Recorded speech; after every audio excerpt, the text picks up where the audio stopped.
Hi, this is Godslayer here, coming at you with some Battletoads. This game was known for its ridiculous level of difficulty for some, especially the speeder bike stage on stage 3. The speeder bike area gets a lot of flack. So right off the bat, you saw 3 symbols. It's a 3-player game, right? It is not. It's 2 players. You got Zitz, Rash, and Pimple. One or the other of them has been kidnapped. I think it's Pimple. And I hit down, down A and B and start in order to start off with 5 lives for this game. You got a vulture ship. The vulture's your leader. This is kind of the same game, same concept as Teenage Mutant Ninja Turtles. Instead of a giant rat living in a sewer, you got a vulture who gets cranky with you. It's a street fighting game. It's a maze game. It's all kinds of games rolled into one. This is probably one of the most fun sections, although my favorite is the canyon stage, the next stage. But as you can see, one of the things that makes it stand out is that the Battletoads can perform these incredibly strange feats of transmogrification, where they turn their feet into giant boots and their bodies into rams and all kinds of stuff throughout the game. It varies depending on what level you're at.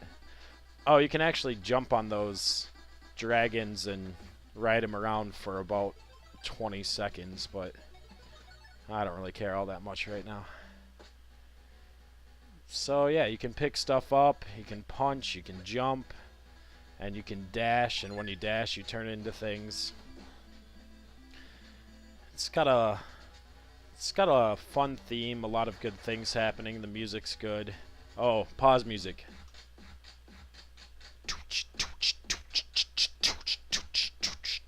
Let's do the Battletoad rap, oh yeah. Battletoads coming back at you. Zit's resting. No, I can't do it.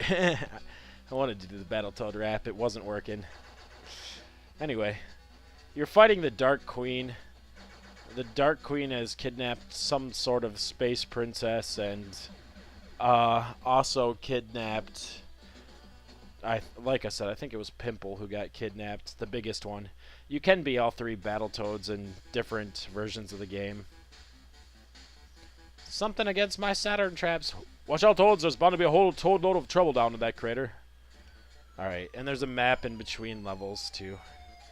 I actually like this stage because if you play your cards right, you can get a bunch of extra lives. Or you can just get bandied about by birds. Whichever you choose. It's kind of like Mario, where if you jump on turtles long enough, you can get lives. That's this stage, at least. It's pretty crucial to stock up on lives here while it's relatively easy. So hopefully you get good at doing this. It gets easier to do this trick once you have a stick in your hand. So as you can see, now their moves change. You can do this anvil. And this this is one of the reasons why the game is both awesome and terrible. It's because unlike other street fighting games like Double Dragon 2, where you can change whether you want to be able to attack your friends or not, in this game you cannot change it, and you're just forced to constantly run into your friends and pummel them. So it makes for some lives lost fast. So like I said, I'm going to try to stock up as much as I can on lives here, because I need to for the rest of the game.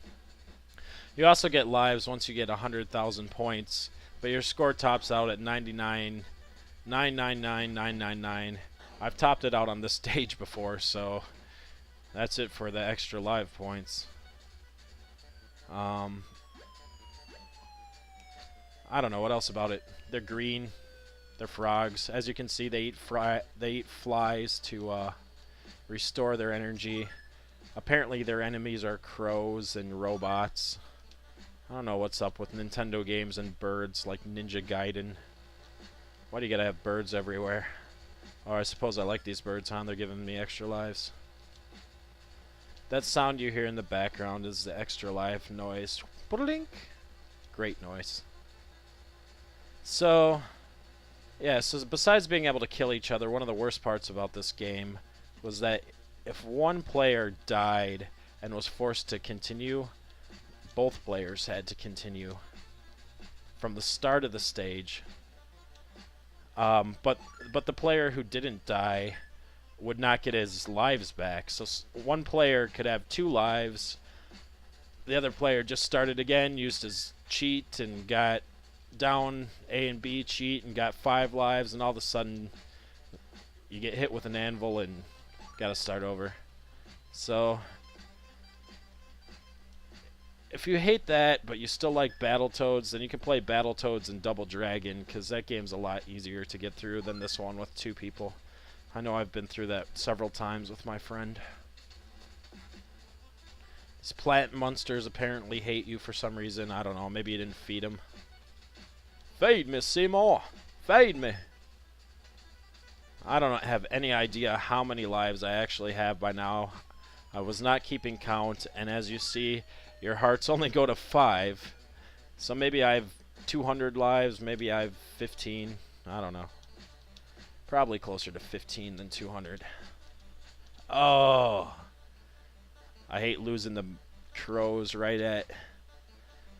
I hate that too. I hate losing the crows right when I'm about to destroy them for a 1-up.